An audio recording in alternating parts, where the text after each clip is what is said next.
بسم اللہ الرحمن الرحیم۔ السلام علیکم ورحمۃ اللہ وبرکاتہ۔ الحمد للہ رب العالمین والعاقبۃ للمتقین والصلاة والسلام علی سید الانبیاء والمرسلین، اما بعد فعن ابی ہریرہ رضی اللہ تعالی عنہ قال قال رسول اللہ صلی اللہ علیہ وسلم الصیام جنہ فلا یرفث ولا يسخب ولا يجهل وإن امرؤ قاتله أو شاتمه فليقل إني صائم، متفق علیہ۔ بخاری مسلم کی یہ حدیث جسے حضرت ابو ہریرہ رضی اللہ تعالیٰ عنہ روایت کرتے ہیں، جس میں پیارے نبی صلی اللہ علیہ وسلم فرماتے ہیں الصیام جنۃ، روزہ ڈھال ہے۔ کوئی شخص فحش گوئی نہ کرے، بے حیائی کی بات نہ کرے اور شور نہ کرے، چلائے نہیں، جہالت والا کام نہ کرے، عدم برداشت کا مظاہرہ نہ کرے، اور اگر کوئی شخص اس سے لڑائی کرے یا اسے گالی دے تو اسے کہے کہ میں روزے سے ہوں۔ اس حدیث میں اللہ کے رسول صلی اللہ علیہ وسلم نے اپنے روزے کی حفاظت کرنے کی ترغیب دلائی ہے۔ ایک مومن کو چاہیے کہ جب اس نے اللہ تعالیٰ کے لیے کھانا پینا چھوڑا ہوا ہے تو اسے پوری کوشش کرنی چاہیے کہ روزے کی حفاظت کرے۔ ہر وہ کام جو روزے کے منافی ہے اس سے اپنے آپ کو محفوظ رکھے، اچھے اخلاق سے اپنے آپ کو آراستہ کرے اور برے اخلاق سے اپنے آپ کو بچا رکھے، تاکہ اسے روزے کا صحیح ثمرہ میسر آ سکے اور روزے کا صحیح ثواب حاصل کر سکے، اور اس روزے کے اوپر جو مغفرت کا وعدہ کیا گیا ہے وہ مغفرت اپنے دامن میں سمیٹ سکے۔ حضرت ابو ہریرہ رضی اللہ تعالیٰ عنہ کی ایک حدیث ہے جس میں فرماتے ہیں کہ رسول اللہ صلی اللہ علیہ وسلم نے فرمایا من لم یدع قول الزور والعمل به، جو شخص جھوٹی بات کو نہیں چھوڑتا اور جھوٹے کام کو نہیں چھوڑتا تو اللہ تعالیٰ کو اس کے کھانا اور پینا چھوڑنے کی کوئی ضرورت نہیں ہے۔ اسی طرح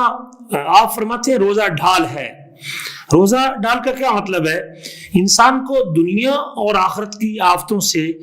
بچانے کے لیے یہ بہترین ڈھال ہے۔ دنیا میں روزے کی وجہ سے آدمی گناہوں سے بچ جاتا ہے، بہت سارے گناہوں سے اپنے آپ کو روزے کی وجہ سے محفوظ کر لیتا ہے، اور آخرت میں جہنم کی آگ سے یہ روزہ اسے بچانے کا ذریعہ بن جائے گا۔ پیارے نبی فرماتے ہیں الصیام جنۃ کجنۃ احدکم من القتال، روزہ تمہارے لیے ڈھال ہے، جس طرح تم ڈھال کو قتال میں استعمال کر کے اپنے آپ کو بچاتے ہو، یہ روزہ اسی طرح بندوں کو قیامت کے دن جہنم کی آگ سے بچائے گا۔ تو ایک ادب یہ بھی ہے کہ آدمی بے حیائی کا کام نہ کرے، فحش گوئی نہ کرے روزے کے دوران، اور بد کلامی نہ کرے، بری بات نہ کہے، اسی طرح شور و غل نہ کرے، چیخے اور چلائے نہیں،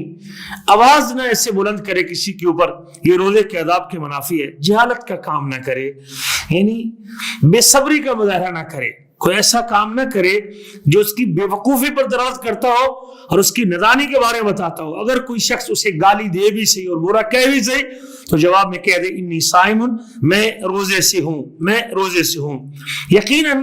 وہ روزہ مقبول ہے اور وہ روزہ اجر کا باعث بنے گا، اور وہ روزہ اس روزے پہ ثواب مرتب ہوگا جس میں آدمی اپنے اعضاء کو گناہوں سے بچا کے رکھے گا، جیسے اپنی زبان کو جھوٹ سے، فحش گوئی سے، بد کلامی سے، بری بات سے، غیبت سے اور چغلی سے، اور اپنے پیٹ کو کھانے اور حرام کھانے اور پینے سے، اور اپنی شرمگاہ کو مباشرت سے اور زنا سے اور بچا کے جب رکھے گا تو یقیناً یہ روزہ اس کے لیے تمام فوائد کی سمیٹنے کا ذریعہ بنے گا۔ روزہ ایک بہترین مدرسہ ہے، ایک بہترین تربیت گاہ ہے جس میں آدمی برداشت سیکھتا ہے، صبر سیکھتا ہے، سچائی سیکھتا ہے، اور روزہ بندے کو اچھے اخلاق پہ تیار کرتا ہے، اس کے اقوال بہتر ہوتے ہیں، اعمال بہتر ہوتے ہیں۔ روزے سے انسان بہت سارے برے کاموں سے اپنے آپ کو بچا لیتا ہے، کوئی لغو اور فضول کام نہیں کرتا، غصے میں نہیں آتا، جھوٹ نہیں بولتا اور جھوٹی گواہی نہیں دیتا۔ یقیناً آدمی میں ذکر اور فکر کی کیفیت پیدا ہوتی ہے، آدمی سوچتا ہے، یہ روزے کا وقت آدمی کے لیے بہترین وقت ہوتا ہے یقیناً، جس سے اپنے آپ کو ہلاکتوں سے بچا سکتا ہے اور حقیقی معنوں میں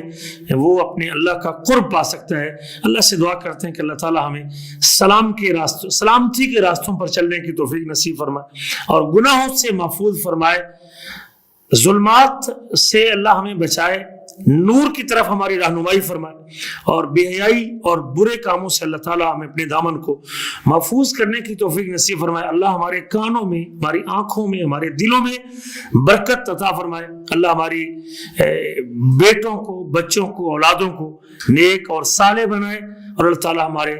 ہماری اور ہمارے والدین کی مغفرت فرمائے۔ اللہ تعالیٰ ہم سب کو اپنی ذات کا قرب نصیب فرمائے۔